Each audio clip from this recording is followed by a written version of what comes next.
Bulb प्रकाश खोज कर लिन्ना, मित्र Edison परम प्रवीणा, बायल और चार्ल्स ने जाना, ताप दाब संबंध पुराना। हेलो दोस्तों, साइंस विजन मस्ती में आप लोग का स्वागत है। आज हम लोग ब्रांच ऑफ बायोलॉजी या जीव विज्ञान के शाखा के बारे में पढ़ेंगे। तो आइए देखते हैं। तो पहला काम तो देखते हैं बायोलॉजी। बायोलॉजी दो शब्द से मिलकर बना है। बायोलॉजी जो है दो शब्द से, बायो प्लस लॉजी। बायो का मतलब होता है लाइफ और लॉजी का मतलब होता है स्टडी। लाइफ का मतलब जीवन या जीव से रिलेटेड है। लिविंग बीइंग, इसको लिविंग बीइंग भी कहा जाता है। यानी जीव विज्ञान की वह शाखा है जिसके अंतर्गत सजीव का अध्ययन किया जाता है, जीवों का अध्ययन किया जाता है। जीवों का अध्ययन किया जाता है, उसे बायोलॉजी कहा जाता है। बायो जहाँ भी लिखा हो इसका मतलब हमेशा समझ जाइएगा जीव से मतलब है। किससे मतलब है? जीव से मतलब है या जीवन से मतलब है। जीवन क्या है? किसी भी जीव में होने वाली जैविक प्रक्रिया को जीवन कहा जाता है। बायोटिक प्रोसेस को जीवन कहा जाता है। जैविक प्रक्रिया का क्या है? जैसे श्वसन, उत्सर्जन, पाचन, ग्रोथ, लाइफ साइकिल, ये सभी जैविक प्रक्रियाएं हैं, बायोटिक प्रोसेस हैं। देखिए यहाँ पर हम बायो बताएं। अगर यहाँ पर हम लिखें बायो गैस लिख दें तो इसका मतलब क्या है? पूछता है कि बायो गैस क्या है, यानी बायो गैस किसका मिश्रण होता है। तो देखिए अभी हमने देखा कि बायो का मतलब होता है जीव या जीवन, और गैस दो शब्दों से ये मिलकर के बना है।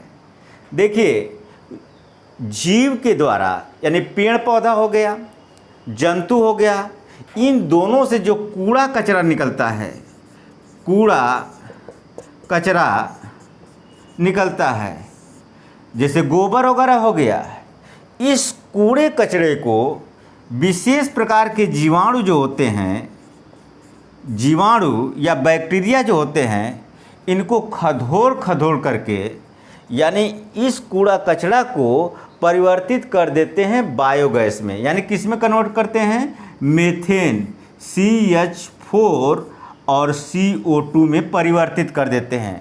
इस CH4 को मीथेन कहा जाता है, मीथेन।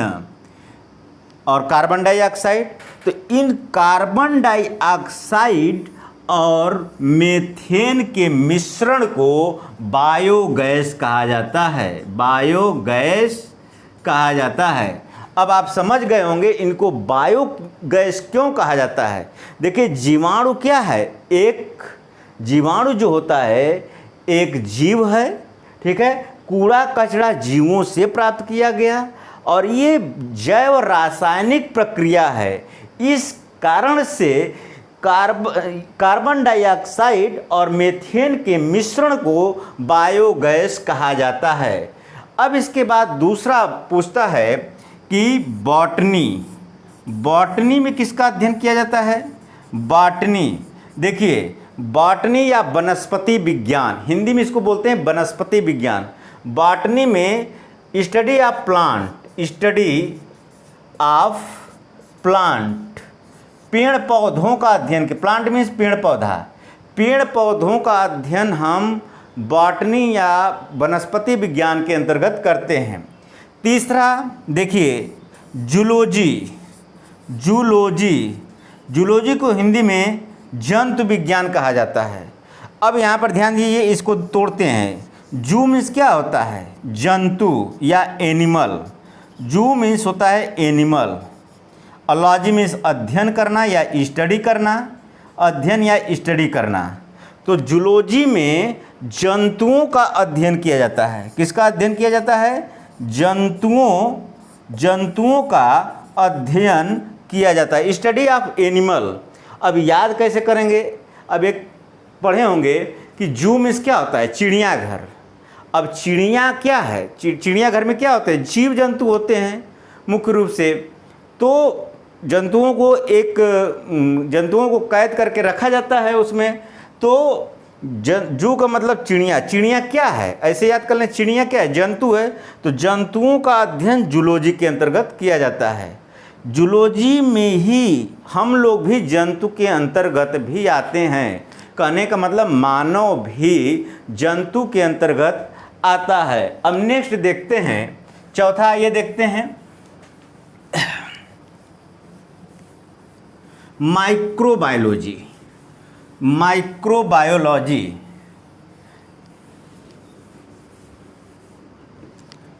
माइक्रोबायोलॉजी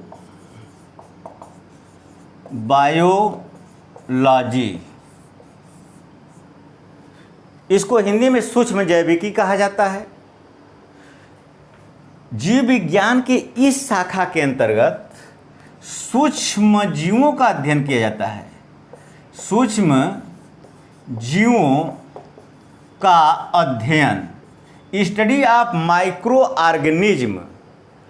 अब इसको ध्यान दीजिए, माइक्रो का मतलब होता है सूक्ष्म, माइक्रो का मतलब सूक्ष्म, बायोलॉजी जीव, अलॉजी अध्ययन करना, यानी सूक्ष्म जीवों का अध्ययन। सूक्ष्म जीव क्या होते हैं, ऐसे जीव जिसे हम नंगी आँखों से यानी नेकेड आई से नहीं देख पाते हैं, उन्हें सूक्ष्म जीव कहा जाता है। सूक्ष्म जीव के अंतर्गत आता है जीवाणु,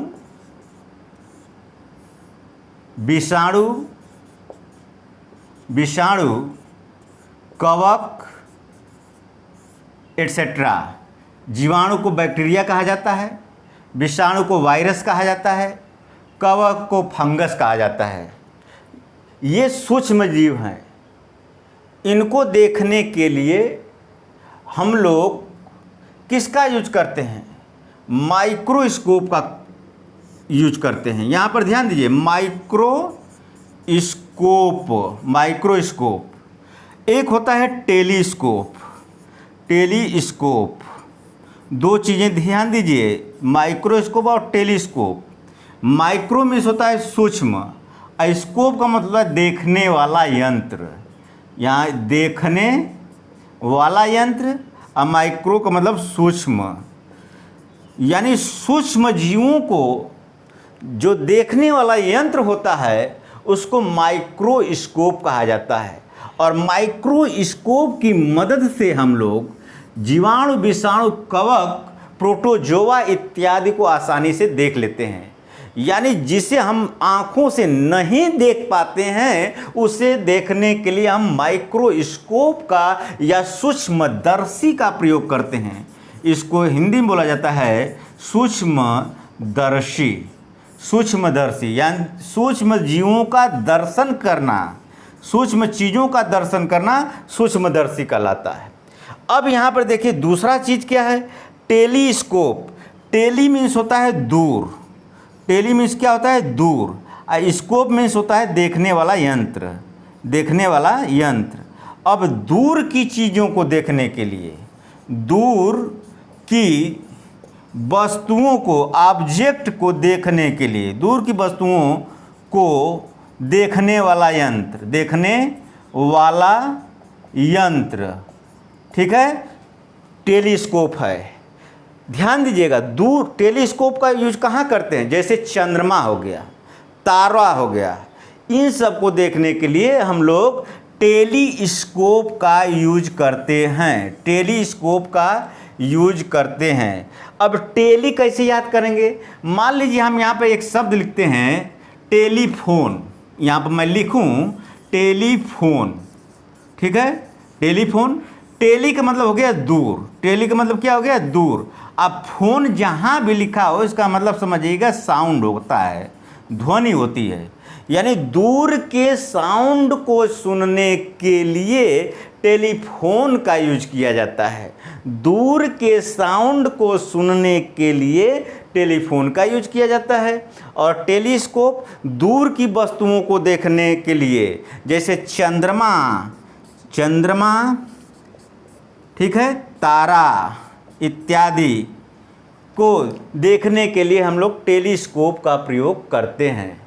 तो माइक्रोबायोलॉजी में सूक्ष्म जीवों का अध्ययन किया जाता है, यानी माइक्रो ऑर्गेनिज्म का अध्ययन किया जाता है। आइए नेक्स्ट देखते हैं।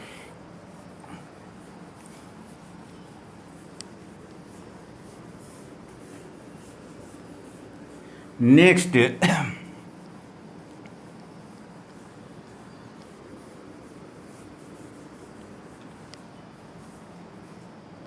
साइटोलॉजी।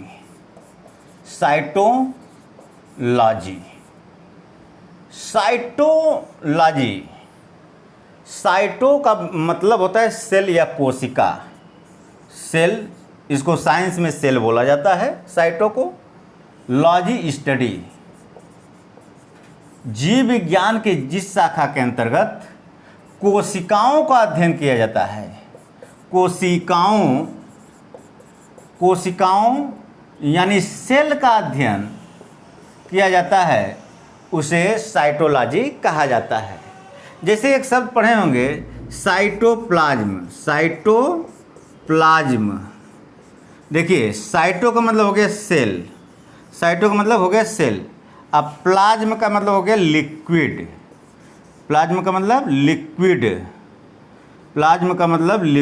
या द्रव। तो आप पढ़े होंगे कि कोशिका के अंदर साइटोप्लाज्म या कोसा द्रव मौजूद होता है। क्या मौजूद होता है? कोसा द्रव मौजूद होता है। ठीक, तो साइटो जहाँ भी लिखा होगा उसका मतलब समझ जाइएगा कि कोशिका से रिलेटेड है। तो साइटोलॉजी कोशिकाओं का अध्ययन। नेक्स्ट आता है हिस्टोलॉजी। देखिए, विज्ञान की भाषा में हिस्टो को बोला जाता है टीसू यानी ऊतक। अलाजी का मतलब होता है अध्ययन करना, यानी जीव विज्ञान के जिस शाखा के अंतर्गत ऊतकों का अध्ययन किया जाता है, ऊतकों का अध्ययन या टिश्यू का स्टडी किया जाता है, उसे हिस्टोलॉजी कहा जाता है। उसे क्या कहा जाता है? हिस्टोलॉजी कहा जाता है। नेक्स्ट देखते हैं सोरोलॉजी। यहाँ पर ध्यान दीजिए, सोरोलॉजी, ये क्या भैया? सोरोलॉजी,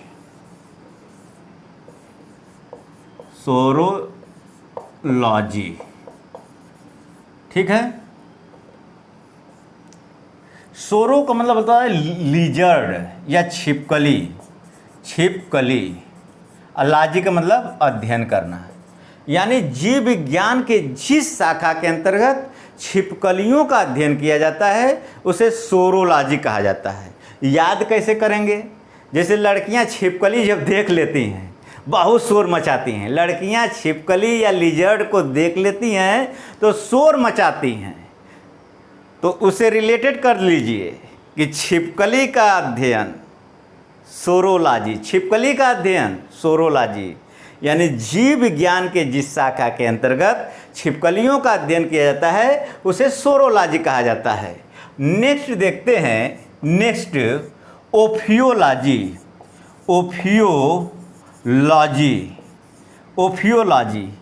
ओफियो का मतलब होता है स्नैक या सांप या सर्प। अलाजी का मतलब होता है अध्ययन करना, यानी कि सर्प का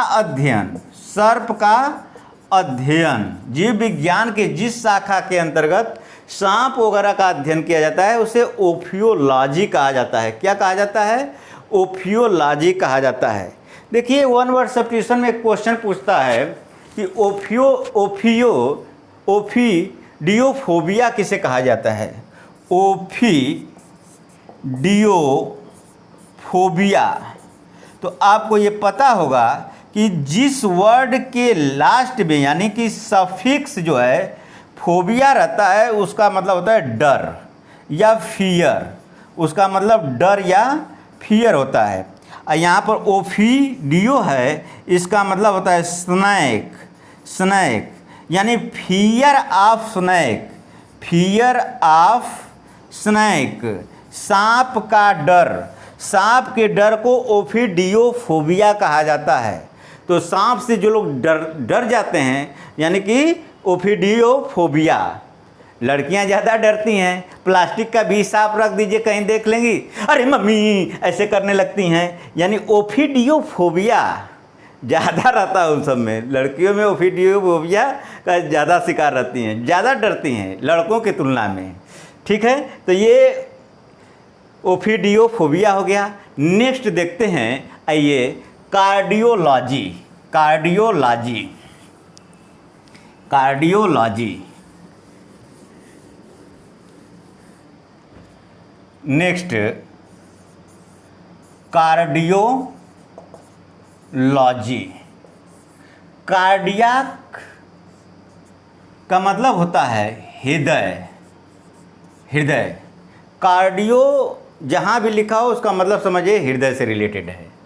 अलॉजी अध्ययन करना, यानी हृदय का अध्ययन करना, हृदय का अध्ययन करना। अगर यहाँ पर मैं लिखूँ कार्डियोलॉजिस्ट, कार्डियोलॉजिस्ट, अब यहाँ पर देखिए IST लास्ट में लगा हुआ है। कार्डियो हृदय हो गया, अलॉजी अध्ययन, यानी हृदय का अध्ययन करने वाला व्यक्ति, यानी हृदय रोग विशेषज्ञ को कार्डियोलॉजिस्ट कहा जाता है। हृदय रोग विशेषज्ञ को कार्डियोलॉजिस्ट कहा जाता है। अब इसको कैसे और याद करेंगे, आइए यहाँ पर हम लिखते हैं ECG। इसका पूरा नाम होता है इलेक्ट्रोकार्डियोग्राफ, इलेक्ट्रोकार्डियोग्राफ। इलेक्ट्रो का मतलब हो गया विद्युत, कार्डियो का मतलब हृदय या हृदय, ग्राफ का मतलब होता है राइटिंग, लिखना, यानी कार्डियो यहाँ हृदय हो गया।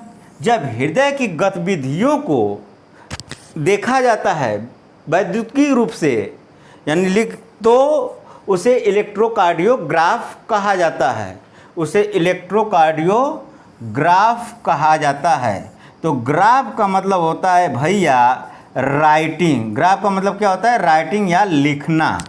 अगर यहाँ पर मैं एक शब्द लिखूँ ग्राफोलॉजी, ग्राफोलॉजी, अब आप सोच रहे होंगे ग्राफोलॉजी, ग्राफ यानी इसका मतलब हो गया लिखना, अलॉजी अध्ययन करना, अध्ययन करना। अब ये क्या हुआ, एनालिसिस ऑफ हैंड राइटिंग। यहाँ पर मैं बोलूँ analysis of hand writing, hand writing. जब व्यक्ति किसी की हैंड राइटिंग का एनालिसिस करता है कि उसकी हैंड राइटिंग कैसी है, अच्छा लिख रहा है कि खराब लिख रहा है, तो उसी को कहा जाता है ग्राफोलॉजी। उसी को क्या कहा जाता है, ग्राफोलॉजी, ग्राफोलॉजी। ग्राफ से और आपको यहाँ पर ध्यान दीजिए, बताते हैं। यहाँ पर मैं लिख दूँ ऑटोबायोग्राफ, ऑटोबायोग्राफ, ऑटोबायोग्राफी। यहाँ पर ऑटो का मतलब हो गया स्वतः या स्वयं या अपने आप, स्वयं। अब बायो का मतलब जीव, जीवन। और ग्राफ का मतलब लिखना, लिखना या राइटिंग, यानी अपने जीवन के बारे में लिखना ऑटोबायोग्राफी कहलाता है, ऑटोबायोग्राफी कहलाता है। इसी को हिंदी में आत्मकथा कहा जाता है, आत्मकथा कहा जाता है। अच्छा, यहाँ पर हम एक शब्द लिख दें डेमोग्राफी।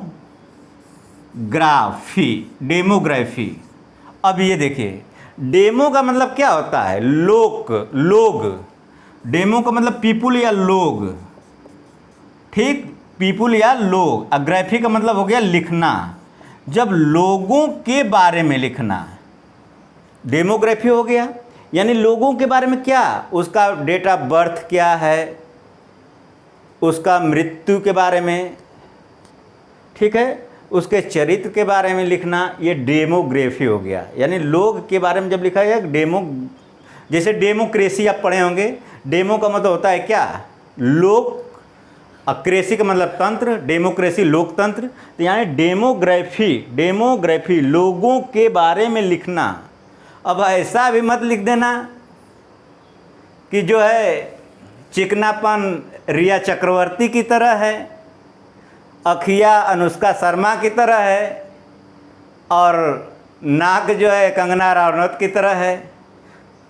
तो ये सब लिखने की जरूरत नहीं है। तो डेमोग्राफी का मतलब हो गया लोग के बारे में लिखना। अब यहाँ पर एक शब्द और है, बायोग्राफी। बायो का मतलब जीव, ग्राफी का मतलब लिखना। यानी जब किसी व्यक्ति विशेष के बारे में लिखा जाता है तो उसे बायोग्राफी या जीवनी कहा जाता है। व्यक्ति विशेष के बारे में लिखा जाता है तो उसे बायोग्राफी या जीवनी कहा जाता है। जब किसी लोग के बारे में लिखा जाता है उसे डेमोग्राफी कहा जाता है। जब व्यक्ति स्वयं अपने बारे में लिखता है तो उसे ऑटोबायोग्राफी के नाम से जाना जाता है। तो इस तरह से आपका कार्डियोलॉजी में हृदय का अध्ययन, कार्डियोलॉजिस्ट हृदय रोग विशेषज्ञ होता है। ईसीजी का पूरा नाम पूछता है, इलेक्ट्रोकार्डियोग्राफ होता है। ग्राफोलॉजी अगर पूछ दे तो एनालिसिस ऑफ हैंड राइटिंग, यानी व्यक्ति के हैंड राइटिंग का एनालिसिस या विश्लेषण करना ग्राफोलॉजी कहलाता है। आइए नेक्स्ट देखते हैं डर्मेटोलॉजी। 9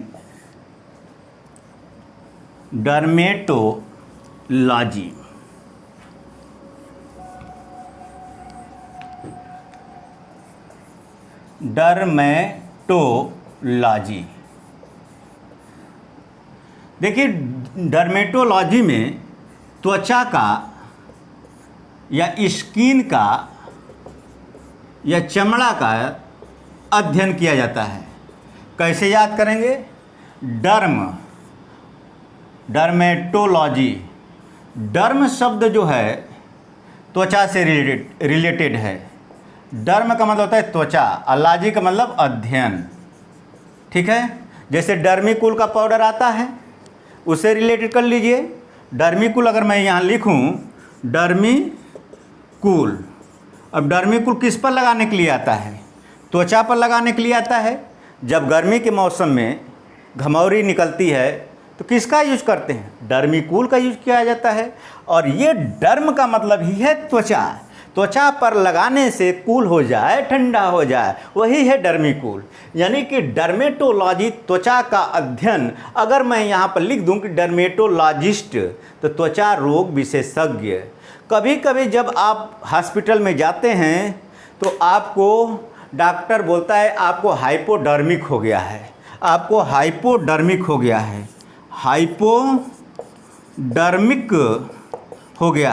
ये हाइपोडर्मिक क्या है? हाइपो का मतलब होता है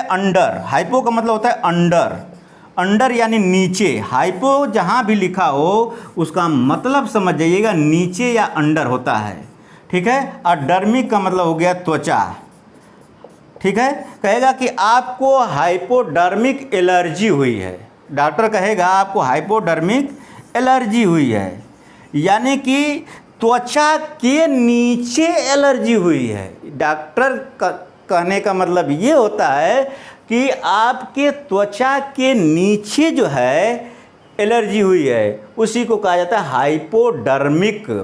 आइए नेक्स्ट देखते हैं एक मायोलॉजी होता है, एक माइकोलॉजी होता है। इसमें भी लड़के कंफ्यूज करते हैं, कभी मायोलॉजी का माइकोलॉजी, कभी माइकोलॉजी का मायोलॉजी। यहाँ पर ध्यान दीजिए, मायोलॉजी और एक है माइकोलॉजी। ध्यान दीजिएगा, मायोलॉजी,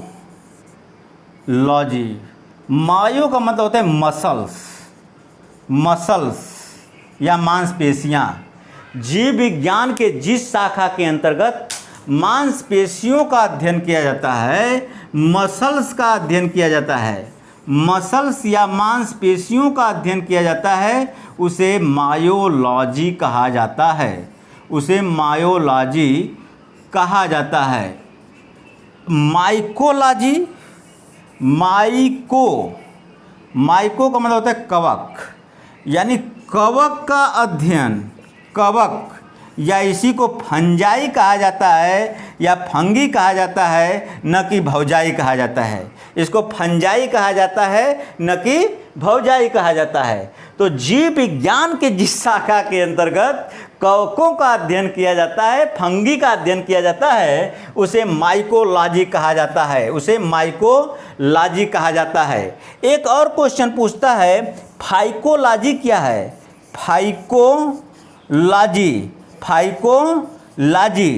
फाइकोलॉजी में शैवालों का अध्ययन किया जाता है। फाइकोलॉजी में शैवालों यानी एल्गी का अध्ययन किया जाता है, एल्गी या शैवाल का अध्ययन किया जाता है। तो ये आपके क्वेश्चन बनते रहते हैं कि माइकोलॉजी में किसका अध्ययन किया जाता है, फाइकोलॉजी में किसका अध्ययन किया जाता है। तो फाइकोलॉजी में शैवालों का अध्ययन किया जाता है, माइकोलॉजी में कवक का अध्ययन किया जाता है। ठीक है, तो अन्य जीव विज्ञान की और शाखाएं हैं, इसके बारे में नेक्स्ट वीडियो में आपको बताएंगे। जय हिंद साथियों।